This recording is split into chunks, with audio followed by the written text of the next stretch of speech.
Hi, my name is Michelle Sam from Sammy Wong's Kitchen, and today I'm going to be showing you how to make this amazing baked chicken, which is from a dish called Marbella chicken, but I would say that it's inspired by that because it's my take on the Marbella chicken. Traditional Marbella chicken is usually made with a whole chicken, skin on, and marinated with red wine vinegar, prunes, green olives.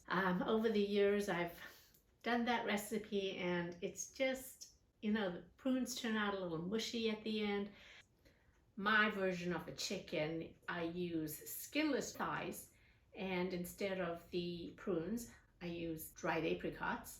That seem to just soak up all the delicious marinade made up of caper juice, capers, marinated artichokes with its juice, green olives, and tons of garlic. So this is a great dish to have when you have company because it is really stress-free, and it's one dish that is all-encompassing. The spaghetti squash acts as the carb as well as the veg, but it's not really pasta. And then you serve that with a salad and it's a complete meal, and it tastes like you've spent all day cooking it, but really it's just been marinating for a long time. The key is to marinate it well as to just cook it so that your chicken is not overcooked, because many times when you overcook chicken, it's just tough, and that's nasty. So here goes. For this chicken recipe, what we're going to do is separate the skin from the chicken, and we're not going to be baking the chicken with the skin, which is the traditional chicken Marbella recipe. I've altered it so that it is healthy and, in my opinion, more flavorful.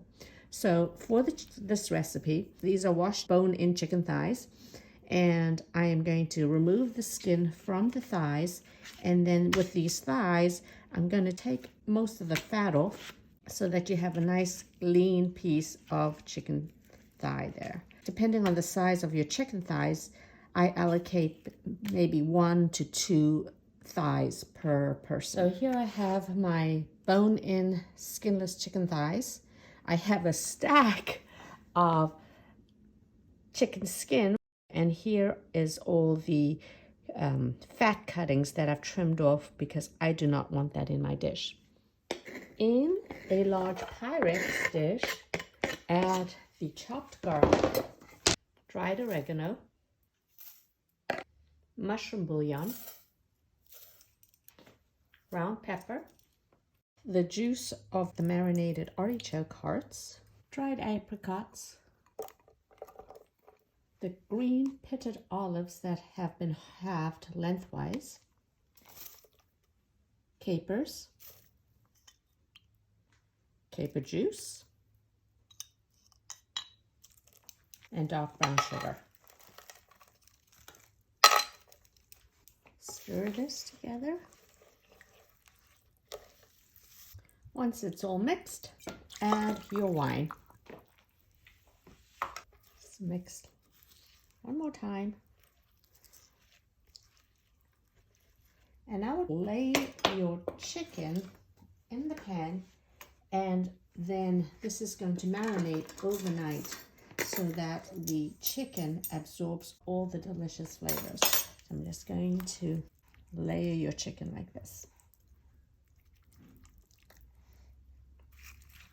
And every once in a while, you can turn the chicken over so that the marinade penetrates the chicken uniformly so that all the chicken tastes absolutely delicious. Before placing it in the refrigerator to marinate, just sprinkle the bay leaves over the top. So here is the layered chicken that is going to marinate overnight and take in all the delicious flavor from the marinade. Make sure you cover the chicken with some plastic wrap. Okay, so you have the chicken that has been turned over, so you can see now all the fat is showing. And I'm going to bring this to room temperature so that it takes less time to bake. But before doing that, I'm going to be pouring in my sliced mushrooms and the artichoke hearts.